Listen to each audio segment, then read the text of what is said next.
Hey guys, so I just wanted to do a quick little speed, camera and battery test here with the Redmi Note 3 Pro, which is an affordable Snapdragon 650 device, and the Galaxy A9, which is a less affordable Snapdragon 652 device, to see if the little Redmi can keep up with Samsung's device here. We can check it out. So I think we have basically installed the same kind of apps here on both of them, so we can see if there is any differences here. So we can just restart the phones at the same time, just starting off here, see how they start, and then we can get them compared.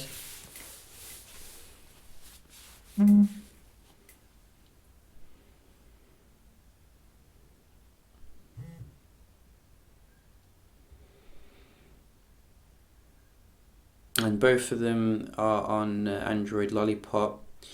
When you do buy them, maybe you can get them from other places which come with like more up-to-date software, but you can see the A9 does actually come on first here.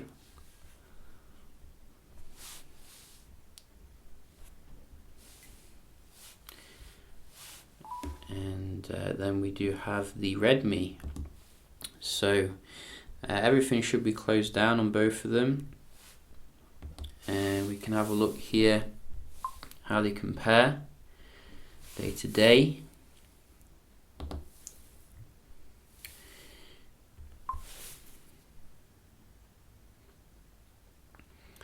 So some loading here with the A9.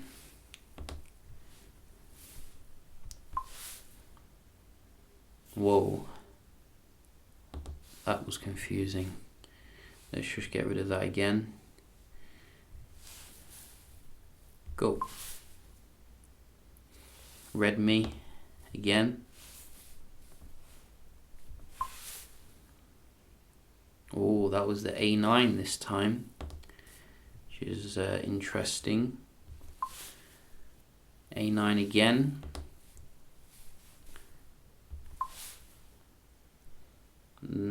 Probably the A9, but then again that could have been about the same. Don't really see too much difference there. Clock. Again, maybe the A9 a little bit, but not a massive difference. We do have a game.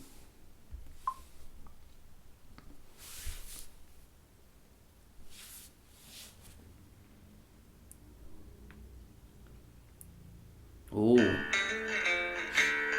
so we do have the A9 up and ready to roll. So it's a little bit faster there loading the game for the A9. We can just have a look at the Geekbench on both of them. So hopefully we do have Geekbench here. They're interested to see how they both compare here. In terms of the apps, it's quite mixed really, with the Redmi taking a few and the A9 taking the others. I didn't really see a clear-cut winner, which I was expecting.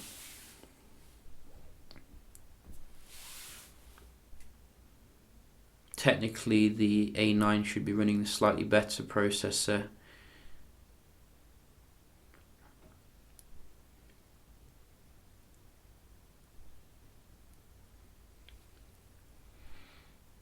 And with this, it seems the Redmi is a little bit ahead here, and it's coming to the finish line first.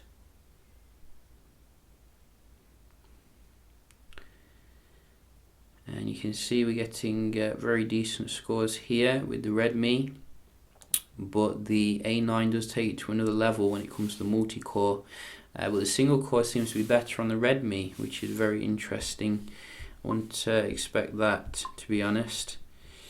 And you can see that's where they do sit, just above like the OnePlus 2. on the multi-core. So we can just as well have a look at the web browsing here, just have a look how they load web pages. So we do get Samsung's own browser on the A9, and we can just have a look at some websites. Tech Radar, go.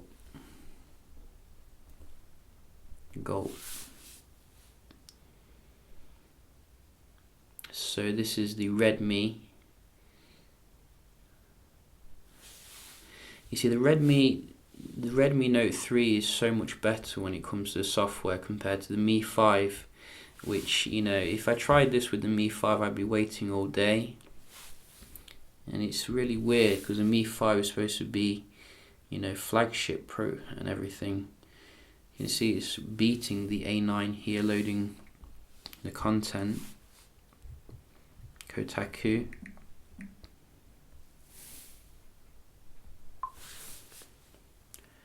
This time the A9.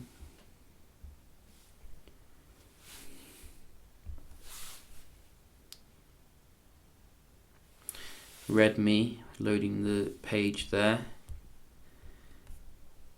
Daily Mail.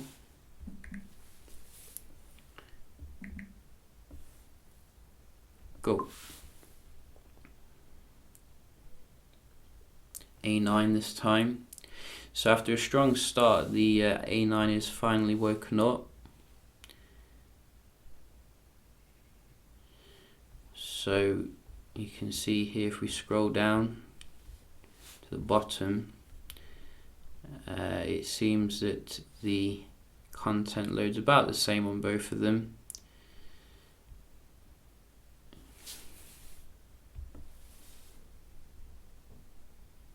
Redmi this time. So very back and forth here with the, you know, web browsing. Again, not a massive difference I was expecting, really. So nevertheless, how do they compare multitasking wise? We can have a look. So we're going to get the weird multitasking on the Redmi up. How do I do it again? Can't remember. There we go. Yes. So let's see here. So a little bit faster there. Going back into that. And Vortex loaded things a little bit faster on the Redmi.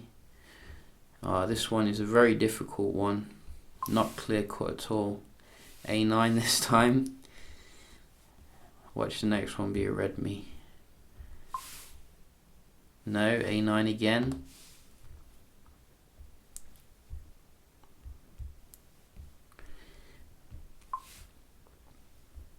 And you have to bear in mind, obviously, the price here. There is a massive difference with the A9 considered to be upper mid-range in terms of the price,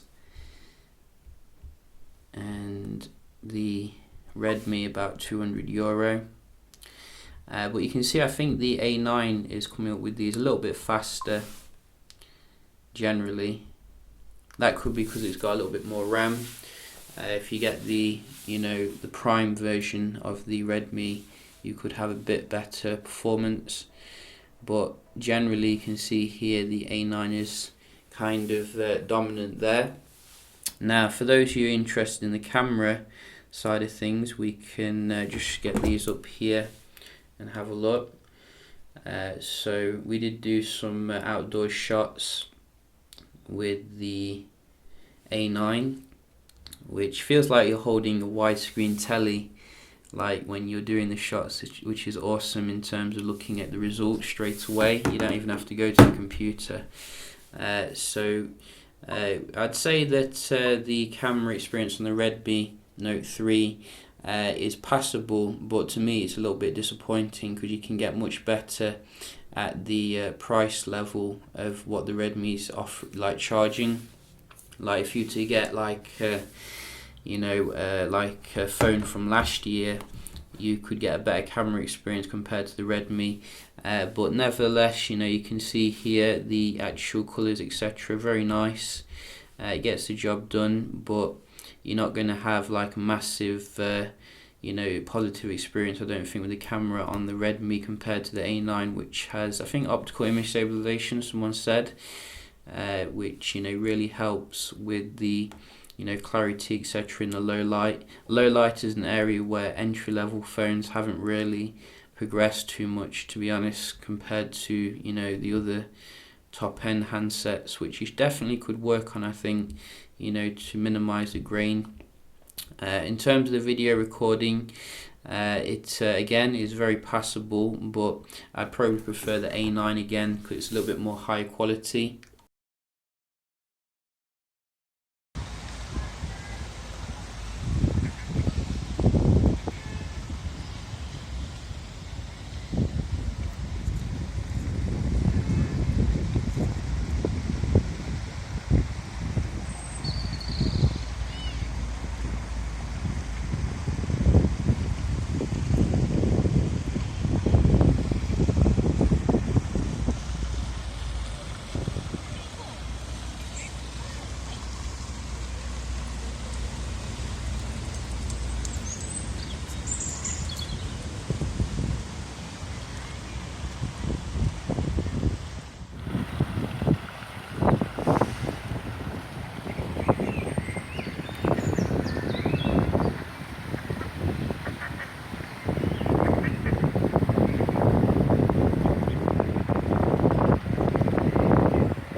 So yeah, just a quick little comparison here between these two. I think if you're looking for a camera, like a better experience with the camera, then it's worthwhile paying a bit more for the A9 here. The processor obviously is a little bit better in terms of the actual benchmark, so more future-proof, and obviously getting that massive Super AMOLED display, which blows away pretty much all the LCD panels that you will find on the market. But nevertheless, the Redmi Note 3, it comes with 4000 mAh battery, same as the A9 actually. It's coming with very nice performance day to day. It's keeping up with phones which are 2-3 times more in terms of the price. Just the camera really, which Xiaomi could definitely improve when it comes to its low end offerings. Yeah, just a quick little video here. Hope you found it helpful, and I'll see you in the next one. Cheers.